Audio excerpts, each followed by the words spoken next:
Ka-idol, marahil siguro po ay nagtataka kayo kung bakit gano'n na lang ang sinabi ni Pantera Neri. Usapang boxing laban ng Pilipinas, ito ihahatid sa inyo ng totoo at tama ng mga komento, mga prediksyon na ating ibigay ng walang kulang. Ka-idol, marahil siguro po ay nagtataka kayo kung bakit gano'n na lang ang sinabi ni Pantera Neri. Bakit mas malakas ang suntok ni Naoya Inoue kaysa kay General Casimero ang ating kababayan?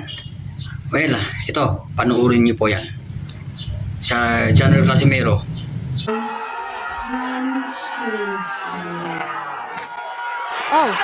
Left. He was caught by all the punches.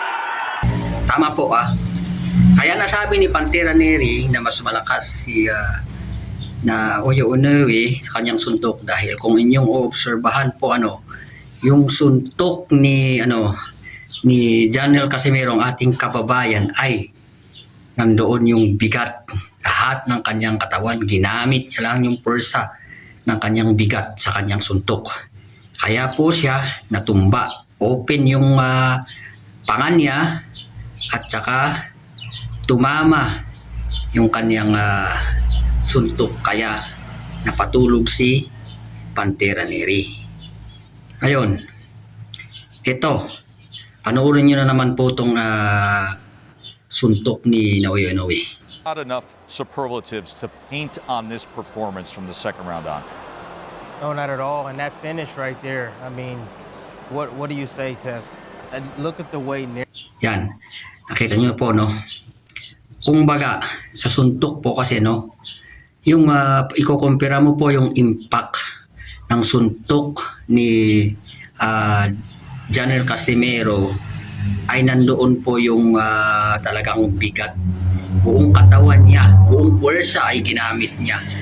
Kaya natutumba ang kanyang kalaban.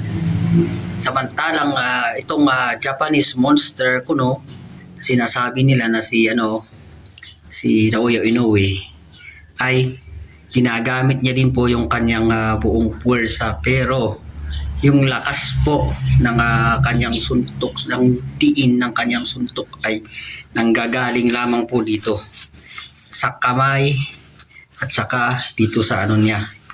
Pero yung impact, kung halimbawa iko-compare po natin yung impact, yung suntok talaga po ni Naoya Inoue ay yun yung talagang nakakasugat. Kung baga po, kapag tumama po yung kanyang suntok at manipis yung glove, diretso po yung impact ay talagang mabibitak yung suntok, yung mukha munawang gagaling kanyang suntok. Kasi tignan mo yung proper din po yung suntok ni Naoya Inoue. Talagang ito po yung tumatama. Si General Casimero tumatama din po, pero yung bigat dito lahat napupunta. Kaya po siguro sinabi ni Pantera Neri na mas malakas si Naoya Inoue dahil doon sa impact ng suntok, ng pagkakaiba ng suntok nila. Pero malaki din pong naitutulong nung ginagawang suntok ni General Casimero ang ating kababayan, kasi sigurado din na kapag nagkamali ka ay talagang may tulog ka dyan. Pero nagtataka tayo kung bakit ganon, di ba? Noong ilang beses na ni-knockdown ni General Casimero si Pantera Neri, ay bumangon pa rin po siya. Parang wala po siyang naramdaman, parang okay lang. Pero nung sumuntok po si Naoya Inoue sa kanyang katunggali si Pantera Neri, ay nakita niyong nahilo siya. Yun po kasi ang pagkakaiba talaga ng impact ng suntok ng dalawa. Magkaiba po kasi yung klase ng kanilang lakas.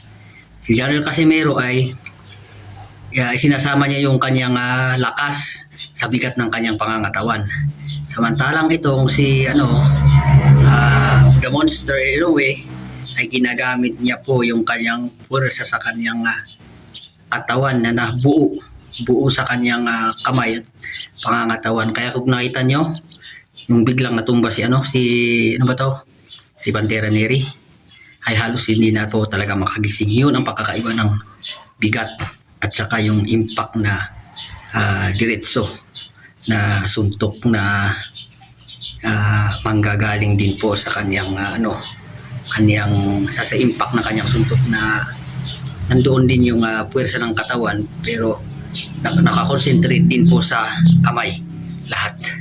Yun po ang aking prediction, sarili kong prediction or sarili kong experience at sarili kong nakikita. Kaya kung tingnan nyo yung katawan ni General pag sumusuntok, sumasama mula paa hanggang doon sa katawan. Samantalang si Naoya Inoue ay kamay lang talaga na nanggagaling dito. Yun lang po. Maraming salamat.